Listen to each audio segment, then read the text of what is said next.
Hi again then guys, and welcome to yet another look back into Gran Turismo 6 for another specific car review. And this is a car which I mentioned, I think it was last week in another episode of whatever series it was. It might have been Beards and Cars, I think it was actually, about a car which I think has a pretty strong chance actually of returning to the Gran Turismo franchise in GT Sport, at least in some form, the BMW 135i. I think this car has a good chance for a couple of reasons. One, it is the kind of vehicle which is already in the condition to be brought over. It's got good graphics, good sound, good modification options. It just feels like a pretty much ready-to-go kind of car with some very minor updates, relatively speaking. They could add it to the game, basically. But another thing is, it feels like the kind of car that would be added to me. Something around, say, the N300 kind of category. It would make a good rival to stuff like the TT Quattro, potentially the Alpine, the newer version that is, and a couple of others as well. Maybe even the Alpha 4C to some degree. Now, on Gran Turismo 6, this car is a little bruiser. It really is. It's a very compact car, in a very reminiscent way to the BMW 3 Series compacts from the 90s.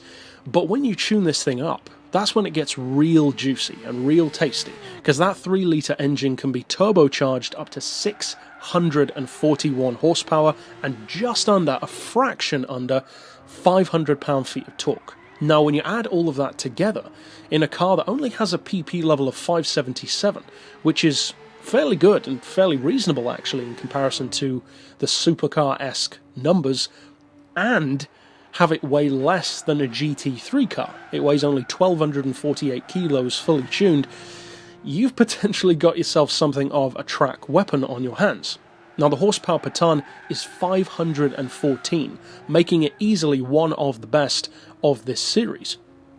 And as I said, the PP level is only 577, so you've got a ton of potential use. You could take a couple of power upgrades off or limit it a little bit and easily get it to 575. You could lower it to 450, or of course fit less parts and have it weigh down around 500 or even lower. Especially is this an impressive car when you factor in the price, because 64 grand is really good. Now, of course, there is a concept counterpart to this car, which is much more visually eye-catching, the TII concept.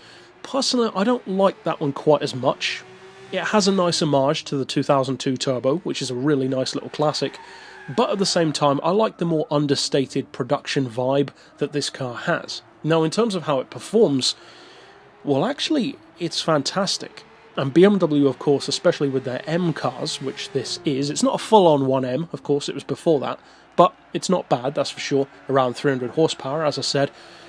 BMWs are known with those cars for being great driving machines. They give you a ton of feedback, they're a lot of fun to drive, they're a pleasure to work with, basically. Even if you're not a super fan of the brand, me for instance, then you can still appreciate what they do. And this is a prime example of that, because some of the best handling and best performing BMW models, if you really think about it, are the ones which are kind of more compact. If you look at something like their most iconic M car of all, arguably the M3, the original E30, it's a relatively compact car, especially by today's standards. The 1M, of course, the next stage up from this one, it's a very compact car, but a very thumpy, fun one. This car as well, and also the aforementioned 3 Series shorty versions, the compacts from the 90s, they're very popular and very well-respected drivers' cars.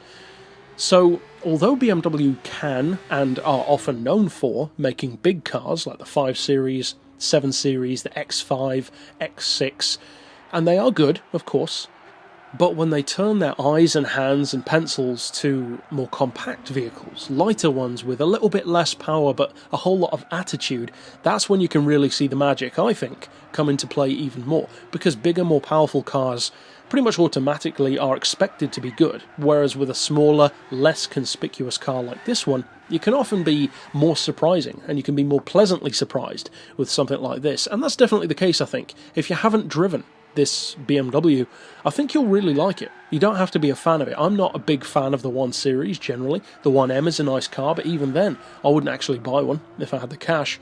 But it's a lot of fun to drive.